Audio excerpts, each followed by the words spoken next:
Hello welcome. तो आज हम लेक्चर नंबर 2 देखने वाले हैं अध्याय 2 का नाम है क्या हमारे आसपास के पदार्थ शुद्ध हैं। ठीक है, इससे पहले जो पहला लेक्चर है पहले आप वो देख लेना, उसमें आपको काफ़ी कुछ क्लियर हो जाएगा इस चैप्टर का।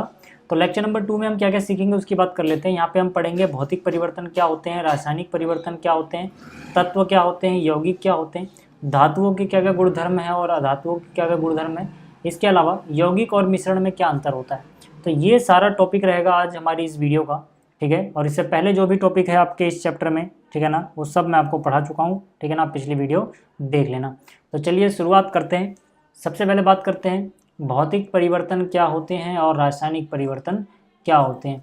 ठीक है, तो आपको याद रखना है कि भाई भौतिक परिवर्तन वे परिवर्तन होते हैं जिसमें कुछ नया पदार्थ नहीं बनता है, केवल भौतिक गुणों में परिवर्तन होता है। तो जब भी आपसे भौतिक परिवर्तन की परिभाषा पूछी जाए तो आपको लिखना है कि भौतिक परिवर्तन में कोई नया पदार्थ उत्पन्न नहीं होता, केवल पदार्थ के भौतिक गुणों में परिवर्तन होता है।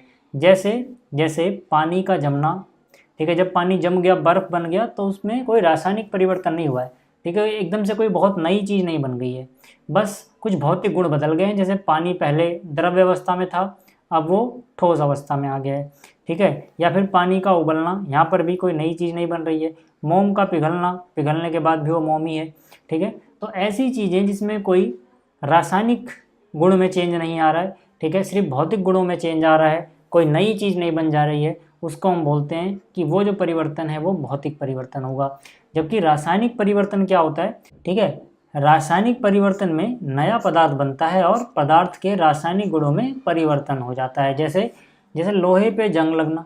ठीक है, लोहे पे जो जंग लग गया तो अब जो पहले लोहा था और अब जो ये जंग लगा हुआ लोहा यानी जो जंग है, ठीक है, इनके गुण एकदम अलग होंगे। ठीक है, दूध का फटना, ठीक है, अगरबत्ती का जलना, जैसे दूध फट गया तो फटने के बाद जो आपको चीज़ दिखाई दे रही है उसके गुणधर्म दूध से बिल्कुल अलग होंगे। ठीक है ना, तो यहाँ पे आपको ये समझ आ गया होगा भौतिक परिवर्तन और रासायनिक परिवर्तन क्या होते हैं। ठीक है, अब बात कर लेते हैं कि शुद्ध तत्वों के प्रकार क्या क्या हैं। तो देखो, शुद्ध तत्वों के मेनली दो प्रकार हमें पढ़ने हैं यहाँ पे। पहला है तत्व, दूसरा है यौगिक। तत्व किसे कहते हैं? तत्व उन शुद्ध पदार्थों को कहते हैं जो केवल एक ही तरह के परमाणुओं से मिलके बने होते हैं। जैसे मैं बात करूं हाइड्रोजन, ठीक है, तो हाइड्रोजन में सारे जो परमाणु होंगे वो एच एच एच इस तरह से होंगे। ठीक है, ऐसे मैं बात करूं ऑक्सीजन, मैं बात करूं नाइट्रोजन, मैं बात करूं सोडियम यानी कि Na, लोहा यानी कि Fe, तांबा यानी Cu, सोना, चांदी, प्लेटिनम। ठीक है ना, ये सब जो चीज़ें हैं ये क्या है? ठीक है, ये सोना हो गया, चांदी हो गई, ये सब तत्व हैं। ठीक है, तो तत्व क्या होते हैं याद रखना कि भाई तत्वों की खास बात ये है कि ये केवल एक ही तरह के, ठीक है ना, केवल एक ही तरह के परमाणुओं से मिलके बने होते हैं। जैसे हाइड्रोजन में सारे परमाणु H के ही होंगे, ऑक्सीजन में सारे परमाणु O के ही होंगे, नाइट्रोजन में सारे परमाणु N के ही होंगे। ठीक है, केवल एक ही तरह के परमाणु से। जबकि यौगिक क्या होते हैं? दो या दो से अधिक तत्व जब एक निश्चित अनुपात में रासायनिक क्रिया करके या रासायनिक बंधों द्वारा जुड़कर किसी एक नए पदार्थ का निर्माण करते हैं, तो जो ये नया पदार्थ बना है इसको हम यौगिक कहते हैं। ठीक है, जैसे हाइड्रोजन एक तत्व है, ठीक है, अब अगर ये यहाँ पे H2 होगा, ठीक है, और ऑक्सीजन एक तत्व है, अगर इसका O2 होगा, जैसे H2 और O2, ठीक है, मिल रहे हैं तो यहाँ पर क्या बन रहा है? ठीक है, जैसे H2O, तो हाइड्रोजन और ऑक्सीजन मिलके क्या बना रहे हैं? H2O बना रहे हैं। तो H2O जो है ये एक यौगिक है। याद रखना ये एक मिश्रण नहीं है, यौगिक है। क्यों? क्योंकि यहाँ पर जो H2O यानी पानी होता है, ठीक है, पानी को पी के आप ये नहीं बता पाओगे कि इसमें हाइड्रोजन और ऑक्सीजन है, क्योंकि हाइड्रोजन और ऑक्सीजन के जो गुण थे अब वो पानी के अंदर नहीं रहे, पानी के अंदर अपने एकदम नए गुण आ चुके हैं। ठीक है, यानी कि हाइड्रोजन और ऑक्सीजन से पानी का बनना एक रासायनिक परिवर्तन है, और क्योंकि ये रासायनिक परिवर्तन था तो जो पानी बनेगा, ठीक है, उसके गुण एकदम अलग होंगे। ठीक है, और साथ में पानी एक यौगिक भी है क्योंकि हाइड्रोजन और ऑक्सीजन केमिकली जुड़ रहे हैं। ठीक है, एक फिक्स अमाउंट में कि हाइड्रोजन दो ही होगा, ऑक्सीजन एक ही होगा, तो यहाँ पर जो ये चीज़ बन रही है ये यौगिक है। ठीक है, तो याद हो गया, क्लियर हो गया कि भाई दो या दो से अधिक तत्व जब निश्चित अनुपात में रासायनिक अभिक्रिया करके, ठीक है, आपस में मिलके एक नया पदार्थ बनाते हैं तो उसको यौगिक कहा जाता है। जैसे H2O था, ठीक है ना, एक यौगिक है NaCl, सोडियम और क्लोरीन मिलके सोडियम क्लोराइड बना रहे हैं, ये भी एक यौगिक है। ठीक है, H2O भी एक यौगिक है। ठीक है, ऐसी आप बहुत सारी चीज़ें सोच सकते हो जो यौगिक होंगी, जैसे CuSO4 कॉपर सल्फेट, ये भी एक यौगिक है। ठीक है, तो जब दो या दो से अधिक तत्व मिल रहे हैं केमिकली, ठीक है, और एक नया पदार्थ बन रहा है तो उसको हम बोलते हैं यौगिक। ठीक है, और यौगिक में जिस चीज़ से वो बना है उसके गुणधर्म नहीं होते हैं। जैसे कि पानी में हाइड्रोजन और ऑक्सीजन के गुणधर्म नहीं होंगे, पानी के गुणधर्म एकदम अलग होगा। ठीक है, NaCl यानी नमक में, साधारण नमक में सोडियम और क्लोरीन के गुणधर्म नहीं होंगे, बल्कि NaCl का गुणधर्म एकदम इनसे अलग होगा। तो यहाँ पर उसका एग्जाम्पल है जल यानी कि H2O, साधारण नमक यानी कि NaCl, कार्बन डाइऑक्साइड यानी CO2, और भी मैंने एग्जाम्पल आपको दे ही दिए। ठीक है, इतना क्लियर हो गया। अच्छा, जो तत्व होते हैं इनके प्रकार के बारे में पढ़ते हैं। देखो, तत्वों को हम मेनली 3 कैटेगरी में डिवाइड करते हैं, या तो वो मेटल्स होंगे यानी धातु, या फिर वो नॉन मेटल्स होंगे यानी अधातु, या फिर वो मेटलॉइड्स होंगे यानी कि उपधातु। ठीक है, तो पहले समझते हैं धातु क्या होती हैं और धातुओं के गुणधर्म। देखो, वे तत्व जो सामान्यतः चमकदार होते हैं, आघातवर्धनीय होते हैं, तन्य होते हैं, ऊष्मा और विद्युत के अच्छे चालक होते हैं, ठीक है, ज़्यादातर कठोर होते हैं, उनको हम धातु बोलते हैं। ज़्यादातर मतलब इनके अपवाद भी हैं, लेकिन ज़्यादातर यही रहता है। ठीक है, तो जब भी आपसे धातुओं के गुणधर्म के बारे में पूछा जाएगा तो आपको सिंपली लिखना है कि धातुएं चमकदार होती हैं, सामान्यतः धातुएं चमकदार होती हैं। ठीक है, और धातुएं आघातवर्धनीय होती हैं। आघातवर्धनीय का मतलब है अगर आप इन पर हथौड़ा मारोगे तो ये चकनाचूर नहीं होंगी, बल्कि ये फैलने लगेंगी। तो इसी गुण के कारण धातुओं को पीट कर, क्योंकि पीटने पे फैलती हैं, तो इनको पीट कर पतली पतली चादरें बनाई जा सकती हैं। ठीक है, दूसरा है धातुएं तन्य होती हैं, मतलब धातुओं को खींचकर लंबे लंबे तार बनाए जा सकते हैं। ठीक है, तीसरा है धातुएं ऊष्मा और विद्युत की अच्छी सुचालक होती हैं, मतलब धातुओं में से ऊष्मा भी फ्लो कर सकती है, बह सकती है, और बिजली भी बह सकती है, विद्युत भी बह सकती है। ठीक है, धातुएं ध्वनिक होती हैं, मतलब इनको पीटने के बाद एक रिंगिंग साउंड प्रोड्यूस होता है।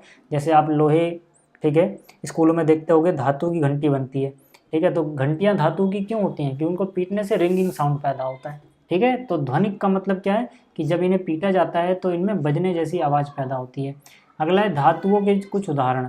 कौन कौन है? सोना, चांदी, एल्युमिनियम, तांबा, लोहा इत्यादि। ठीक है, ये सब क्या है? ये धातुओं के उदाहरण हैं। ठीक है, ये ठीक है, और इससे पहले ये सारी चीज़ें क्या हैं? धातुओं के गुण हैं। क्लियर हो गया? तो इतना आपके दिमाग में फीड होना चाहिए, क्योंकि धातु अधातु के गुणों के बारे में पूछा जाएगा या इनके अंतर के बारे में। अच्छा, अधातु क्या होते हैं? अधातु वे तत्व होते हैं जो सामान्यतः चमकदार नहीं होते हैं, भंगुर होते हैं, मतलब पीटने पे ये चकनाचूर हो जाते हैं, और ज़्यादातर ये ऊष्मा और विद्युत के कुचालक होते हैं, तन्य नहीं होते हैं, ध्वनिक नहीं होते हैं। ठीक है ना? अब लेकिन इनके कुछ अपवाद भी हैं, ठीक है, याद रखना। अच्छा, इससे पहले एक और बात बता दूं कि जो धातुएं होती हैं अधिकतर कठोर होती हैं, लेकिन पारा एक ऐसा धातु है जो कठोर नहीं है, बल्कि वो द्रव अवस्था में पाया जाता है रूम टेम्परेचर पे। और सोडियम और पोटेशियम ऐसे धातु हैं जो इतने नरम होते हैं कि उनको चाकू से काटा जा सकता है। ठीक है ना? बाकी धातु कठोर होते हैं। अच्छा, अधातुओं के बारे में मैंने क्या बोला? आपको याद रखना है कि भाई अधातुएं चमकदार नहीं होती हैं ज़्यादातर। ठीक है, हालांकि इसका भी अपवाद है। हालांकि आयोडीन और हीरा कुछ ऐसी धातु हैं जो चमकते हैं प्राकृतिक रूप से। ठीक है, मतलब ज़्यादातर यही होता है, लेकिन कुछ एक दो लोग हैं, ठीक है, जो इनसे थोड़ा अलग हो जाते हैं। अगला क्या है?